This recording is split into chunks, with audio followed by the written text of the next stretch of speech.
What's up, tribe? How you guys doing? We have the premiere. Go ahead and hit that subscribe button, y'all. And I hope you like this video. We have the premiere of Love and Hip Hop Atlanta, which is actually my favorite out of the franchise. It's full of, foolery and fuckery, but it's all in good fun. So they gave us a 2 hour premiere. At first I was going to do like a breakdown of part one and a part two, but due to some technical difficulties, this has been a crazy day for me, okay? If y'all watch my Married to Medicine review, y'all know it's been a crazy day. So due to some technical difficulties, we're just going to run through with this, okay? I'm going to try not to keep it real long, but let's just go through who we have and what's going on. So we start off with Jordan. Sleazy. Stevie J. Couldn't get it out.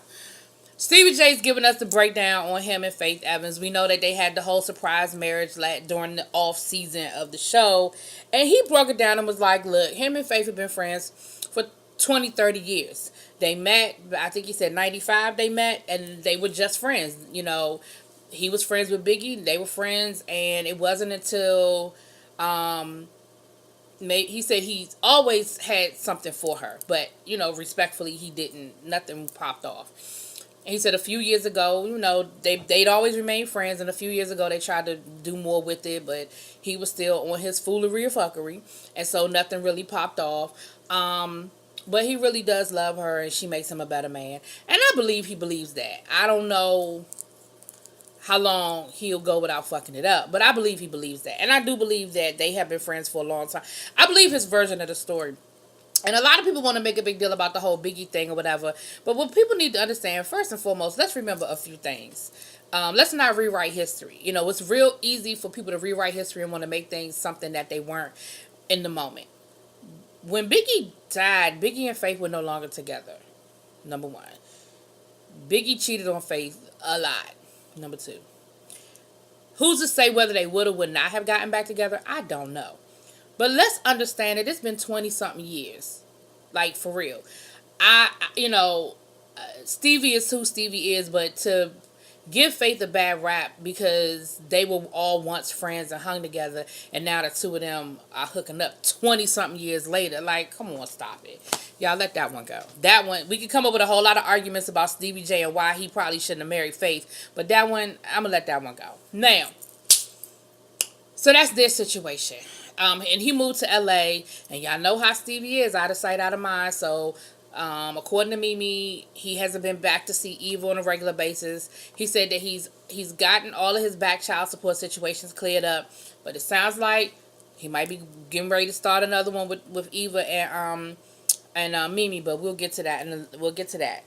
Spice is still in the States, and she's having a really hard time crossing over and finding the same success here in the States that she has in Jamaica, which of course is what she wants. I mean, you could be a star all you want in a small market, but you want to transition into a bigger market.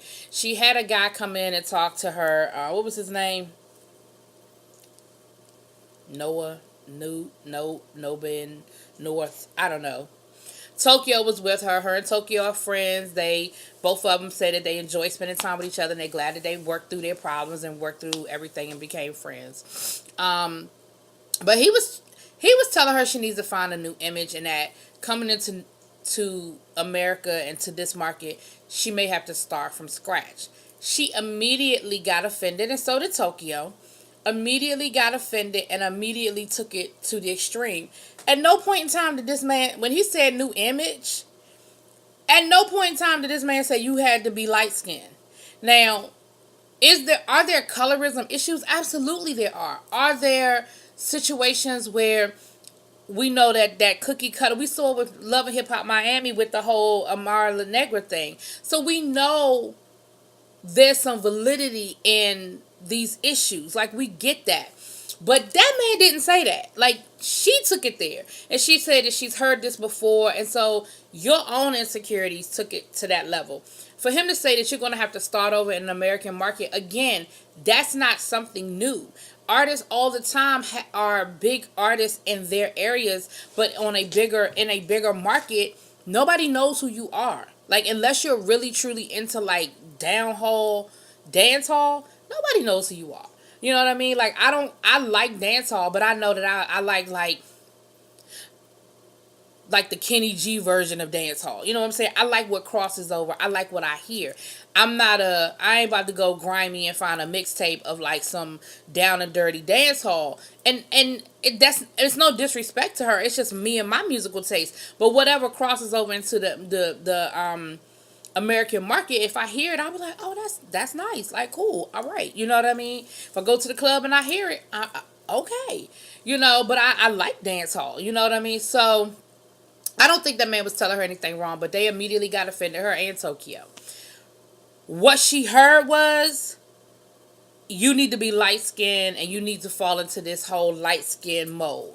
And we all saw the headlines. It's no need to rehash that she did look like what she did was sort of airbrush her body white. She did a photo shoot and she actually made a song and she said she was trying to prove a point. Her and Mimi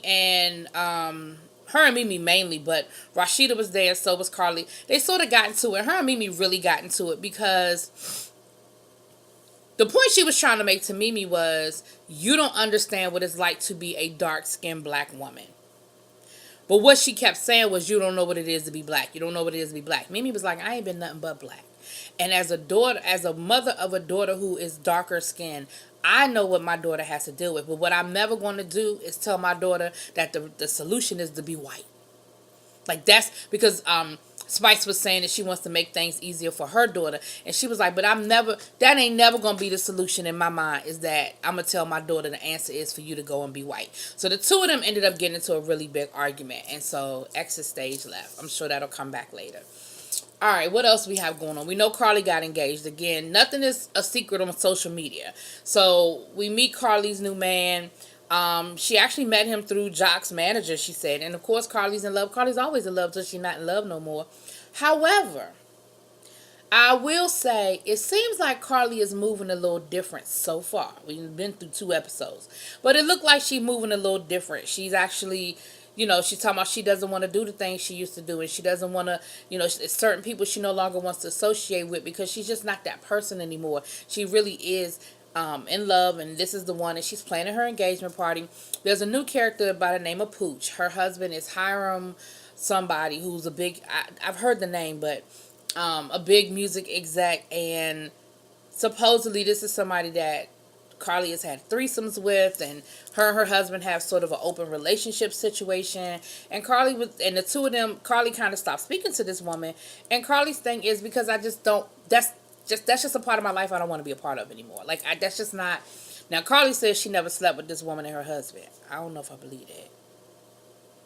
However, I do believe that Carly is just trying to move and do something different. I do believe that. I believe that she said, when we used to go to the clubs and get drunk and hit on guys and do those, I just don't want to be that. That's just not me anymore. I do believe that. All right. Who else? What else we got going on? We have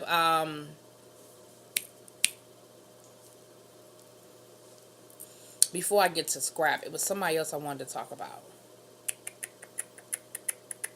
All right, we'll get to Scrap. I'm sure it'll pop in my head. Scrap is out of jail. He's at a halfway house. So here's the trick. And this is let me tell y'all something. This is a sad state of affairs. Oh, that's what I was going to talk about. Mimi getting shot at. I'll come back to Scrap. Mimi getting shot at, because I'll forget. Mimi, because I was trying to take my notes, but anyway. Mimi, somebody broke into Mimi's house and was trying to steal her car. Thank God they didn't actually come into the house. Mimi said she was taking the trash out. She caught them in the bed. Lord, I said in the bed. Caught him in her car. And he shot at her. He got out the car. He actually took a stance and then shot at her. Thank God he didn't have better aim. Eva was in the house. Now, Stevie is upset because he said he had to hear it on the streets that Mimi didn't call him. Now, Mimi should have called him. Should Mimi have called him before she called 911? No. Should Mimi have called him maybe in the moment? No. She needed to talk to the police. She needed to make sure Ava was okay. She needed to secure her home. They probably didn't even stay in the house that night. Like, there were a lot of things that probably were going on in the moment that didn't allow her to maybe address things the way Stevie may have wanted her to. However, the next day, when the smoke cleared, when you woke up at the hotel or wherever it is you went that night, you should have called. Stevie and let Stevie know what happened. He certainly should not have heard on the streets about something like that. Like, I'm sorry, I don't feel like he should have. Stevie is Stevie, but he's still her dad, and I do feel like that was a little disrespectful that you didn't let her know what was up. Now, Scrap is out of jail. He's in a halfway house. Here's what the sad state of affairs is. He can get a pass to leave the halfway house on, a couple of hours a week, but it has to be a blood family member who does not have a criminal record. Here's what's sad. The sad thing is, you don't know nobody that fits that criteria. That's sad. That's a sad state of affairs and I'm not even saying that in a mean way or in a disrespectful way. I'm saying that is sad because the way we live and the generational cycles that we put ourselves in. Your mother went to jail. You went to jail. Your brother went to jail. And as a result now that everybody's trying to get their lives together and seem like they're doing better, but as a result, here you are stuck. And can't nobody even sign you out the halfway house because they can't meet a basic criteria of blood relative, never gone to jail. Now, knock on wood, I would have a choice. Like, I would have unlimited choices for me because that's not my cycle in my family. So I'm not saying that as a dig. I'm just saying that as that's sad that, we've had people that have lived in that cycle. You know what I'm saying? But what happened was his mom miraculously found his dad that he thought was dead and found a sister who don't have a criminal record because daddy went to jail too. Dad and so they get to talking. They the same age. He was like, so we like ghetto twins because that's what you call them, ghetto twins, when you the same age with your brother and sister. As somebody who has been in education my whole life, I have dealt with that situation a lot of times where you like, oh, y'all brother and sister, oh, but y'all don't have the same. Oh, okay. You know what I mean? Like, it happens all the time. It's unfortunate, but it does. And so the dad wants to meet Scrap. Problem is, dad had a stroke and he has aphasia, which we talked about that with Eva's dad. And aphasia can manifest itself in different ways. I've seen when his father does speak, the words that he says are clear. But if you notice, his dad says very succinct things. Yes, no, I don't know. There are a few things he can get out, but he cannot carry on an extended conversation. He cannot. And he said he can write really well. He said he can write anything down. And Scrap was like, well, I read really well. Why you ain't never reached out to me? Now, what we find out, because like I said, I'm blending both these episodes together. What we find out later on from his mom is she heard on the streets that he was dead. She said she found out he wasn't dead a few years ago, but she ain't feel like, she was like, he ain't been around, so why I'm going to bring him around now? And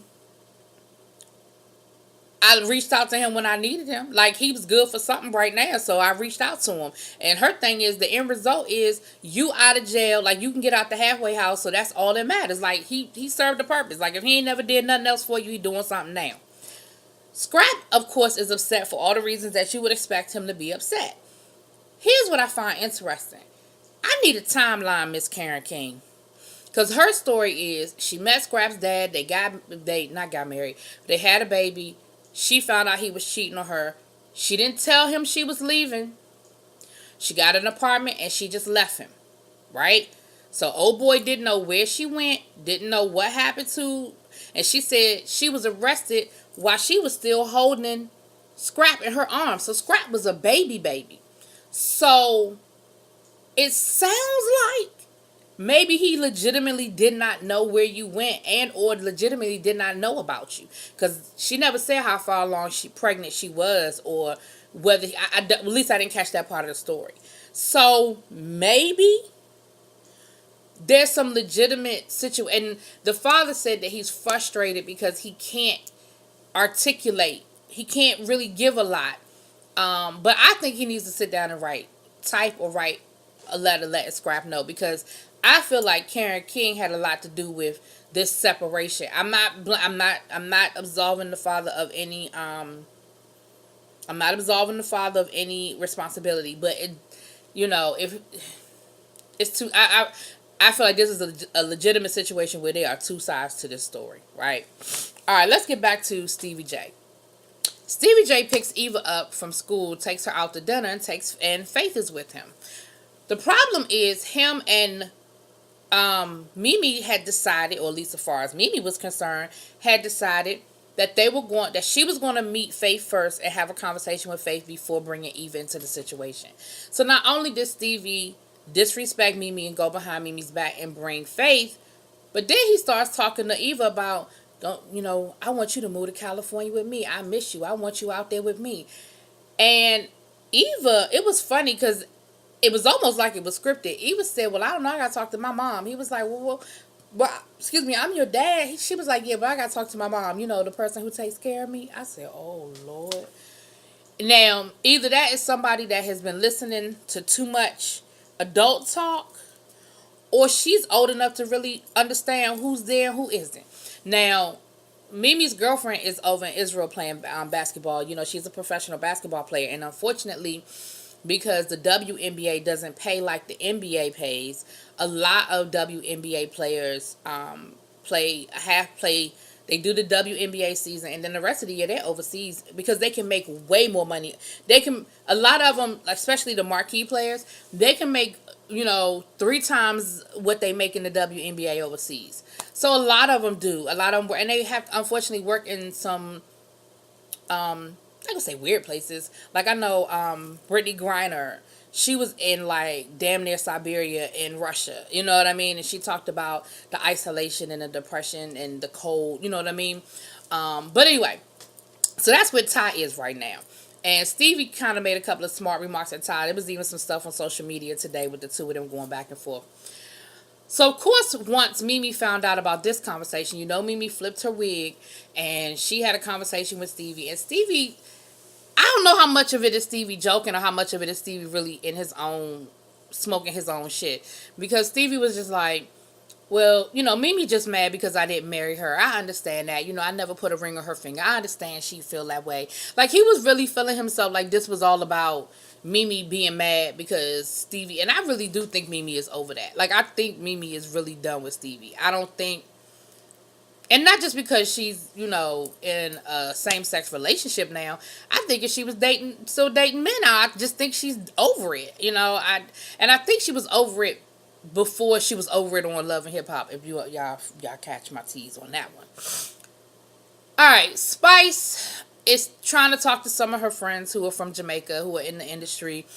And even they are like, nah, girl, let that go. Like, not let it go, but be very careful. Because Spice actually went to go and find out about, because one of the things she tried to throw at Mimi was, this is, me bleaching my skin is no different than you getting a breast augmentation or getting a butt, or, And Mimi was like, hold up. I got a boob job because I breastfed for 3 years and my breast was flat. Like, that's what I'm doing. She was like, you are altering, like, your skin. Like, you are putting bleach into your body. You're putting, like, no, like, that is dangerous.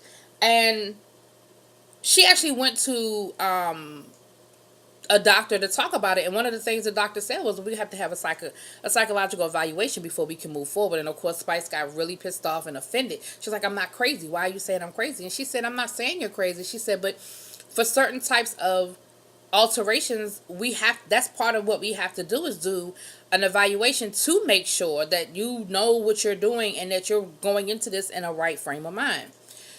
The other thing I want to say, and I'm not going to get too far on my high horse because we're already 19 minutes into this.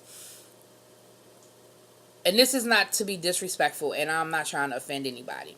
But I know in a lot of African countries, and Spice even alluded to the fact that in Jamaica, bleaching your skin is not a big deal. A lot of people do it. So it's not met with the same scrutiny so that we're kind of throwing at it. And that's what Spice was saying. She was like, this isn't a big deal in Jamaica. People do it all the time. And they do. And I do know that it's something that is very common in some African countries where people bleach their skin. And she said a lot of celebrities do it and nobody says anything. And there are celebrities that do it. I mean, i.e. Sammy Sosa he looked like a totally different person, you know. So it's not. I don't know how much of this is Spice trying to prove a point, and how much of this is Spice really truly meaning this. Um, but we'll see how far she pushes the envelope with it. We'll see. There was a scene where we met Pooch. I'd already talked about her, but we met her with Sierra, um, Erica Dixon, which is back. She's back this season. She's back on the show this season. So Erica Dixon was in that scene, and I think Mimi. And we get to meet her and learn some things about her. But that was later on. Her and Carly end up confronting each other, and that's later on in the episode. But so there was a scene with that. We see Stevie J talking to Faith, saying, "Look, Mimi wants to meet you," and Faith was like, "What she want to meet me for?" And he was like, "Well, she found out about, the dinner, blah, blah, blah, and she just wants to meet you." And Faith was like, "Well, she did know I was going to be at the dinner, right?" And Stevie told me something, "I don't believe she did." Faith, you sure you know what you're getting yourself into, girl? He was like, she said, "What you mean?" She said, "Well, I can definitely understand why she would feel some kind of way. Like, if she didn't know I was going to be there, I understand why she wanted." So what I love and respect is that Faith is a mature, real woman who's like, "Yeah, I see why she want to talk to me, and we good. We gonna talk. It's cool." So they get together and talk, and Mimi comes in there with an attitude, but an attitude at Stevie, not at Faith. And she told Stevie, she said, "I don't give a fuck who you're married to. It's not about the fact that you're married to Faith. It's that anybody that you like." That was the same thing with Jocelyn. Like, anybody that you're with and that my daughter's going to spend time with, I need to know. Just out of respect, I need to know. I need to meet this woman. We need to know each other. So they go to dinner, and what was funny was Stevie thought Faith was gonna have his back and was gonna support this dumb shit. And Faith basically was with her and Mimi was siding together, because Faith understands as a mother, she understands where Mimi's coming from, and Mimi ain't had no attitude at her. Mimi wasn't disrespectful towards her, but she was like, "This the shit that I deal with him. So I need you to understand." And she told him, like, "Why are you saying something to her about moving to California? Like, that's something that me and you need to talk about, because she's a child. She doesn't understand." And he's like, "Well, you're not safe here." I get it. Somebody broke into her home, and it was a dangerous situation. But it ain't like she live in the hood. Like, stop it. And she said, "So you want me to just uproot my life and give her everything I got going on here, and move to the West Coast because it's more convenient for you?" Like, no, that's not how this works. And Faith was like, she said, "You know what? You need to commit to a schedule. You need to commit to maybe twice a month, flying out here to Atlanta, spending the weekend with Eva, and ease into her coming to California." And see, that's when Stevie was pissed, because Stevie just knew Faith was going to be like, "Well, she could come and stay with us, and we got this and we got that." See, he used to dealing with them ghetto hood bitches. No, that ain't Faith. Faith was like, "Nah, I'm good. I understand. I understand where she coming from." So I'm going to hurry this up. So we got a scene with Carly and Sierra at the glam shop, and Carly basically explaining why she ain't really rocking with Miss Pooch. That's why she didn't invite her to the engagement party. She's like, "I'm just moving different. Like, she just not somebody I want to move with." And she explained her reasons why, which I already talked about. And Sierra was like, "Well, look, I met her through you, and I did notice some things, but I know you also my friend, so if you say it is." But what she did tell Carly was, she said, "Carly, I'm going to say this now. You cool with people, then you fall out, and they all kinds of this, that, and the other, and then you get all of us riled up, and then y'all make up." She was like, "So I ain't trying to get caught in the middle of no mess if y'all gonna make up next week." Like, I said, "You better call your friend out and know when she know you and know your friend." And Carly was like, "Nah, that ain't it. That ain't how this about to go down. No, no, no." And so Sierra was like, "All right, well, if you don't mess with her, you don't mess with her. You my girl." I was like, okay. And then, like I said, then there was the scene where Pooch shows up at Carly's shop, her little store, and they get to arguing, and that's when she starts, because that's what Carly said. Carly said, "Well, she was the one, I found out she was the one that went to the blogs and said that I had slept with her and her husband." She was like, "And I just can't make, like, I can't mess with somebody like that." She was like, there are a couple of reasons why I don't want to rock with her, but that's one of the main reasons, and the other reasons are the ones I already talked about. And so Sierra was like, okay, that's some bullshit that you would go to the blogs and tell my business, even if it was our business, it's still business that I don't need to be sharing and to share with the blogs. So y'all know Sierra was like, yeah, I can't rock with that. So when Pooch shows up, of course, that's the first thing Pooch want to throw at her, talking about somewhere, you was sucking my mans and you was eating me and you was this, that, and the other. And Carly was like, what? Ma'am, again, I don't know if I necessarily believe Carly. I think maybe they did get down with the get down at one point in time. I don't know if it was necessarily an ongoing long-term situation. It might have been that we came home drunk from the club one night and shit just went down. However, that's why Carly don't want to rock with you, because the minute we get into an argument, now you want to throw it out there. Like, come on. So, anyway, that's kind of where the first two episodes ended. If I forgot anything, I'm sorry. I'll pick it up next week. Like I said, I had some technical difficulties, y'all. But it's been a rough day, but we're going to make it. We're going to make it. Y'all let me know what y'all think about this first episode. Drop it in the comments. Peace.